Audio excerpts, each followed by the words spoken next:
I want to also promise you that I get it, because women's health and maternity care is one of my top priorities as Health Secretary, because we are more than half the population and our health care matters not just to us as individuals, but to our families and wider society. Now, as Maria rightly said, we have already come a long way and transformed many lives by driving forward the women's health strategy we launched some 18 months ago.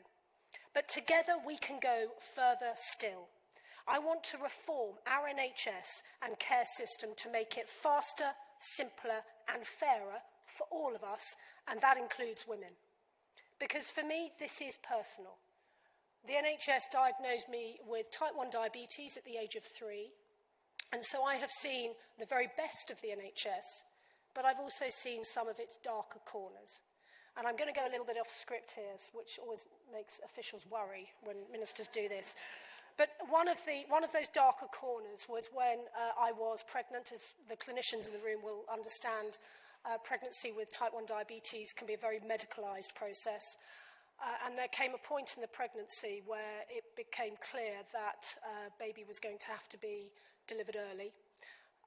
And so I was rushed into hospital, and the hospital that looked after me amazingly well simply did not at that point have the facilities to look after someone who was both very early in pregnancy but also with complications. And so they put me in a ward with women who had just given birth, literally, rushed from theatre, and who had had very traumatic experiences.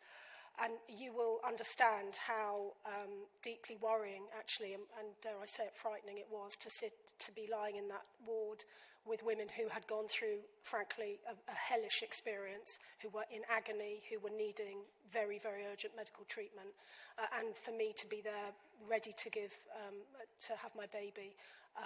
And that, looking back, I know that everybody was doing their best, but I desperately want to ensure that women who are expecting and who find themselves needing a bit of extra help, that they're not in that situation and they're not facing the fear that I faced.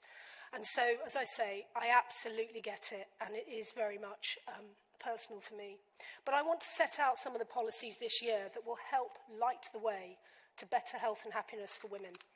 And I'm going to start, first of all, with a number: 293.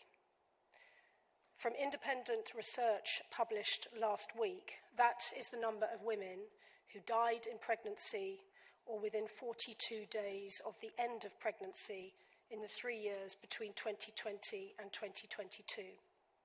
That number means that 293 families are grieving the profound loss of a mother, who will also be someone's daughter, partner, wife, sister, or friend. And their babies who have lived, well, their loss is indescribable. They will never know the warmth of their mother's cuddle, or the tinkle of her laughter, or indeed the limitless love that we have for our children. Now, not all of these deaths are linked to poor maternity care, but many will be, and this must stop. Important and frankly stark reviews into maternity services have identified how, why and where mistakes happen and harm is done. And in response, NHS England has set out a large programme of work to tackle this through its maternity and neonatal services plan. This includes the establishment of 14 maternal medicine networks across England, which will ensure that women with medical conditions that predate or develop during pregnancy, from cardiac disease to diabetes, all receive the specialist care they need.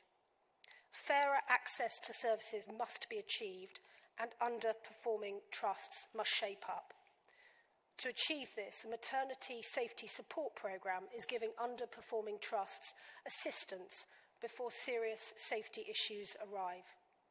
And I will give these and other measures my full backing to support families and end preventable maternal and baby deaths. Because the birth of a child should be amongst the happiest moments of our lives. And for the overwhelming majorities of families, of course, it is. And we want this for every woman and every family.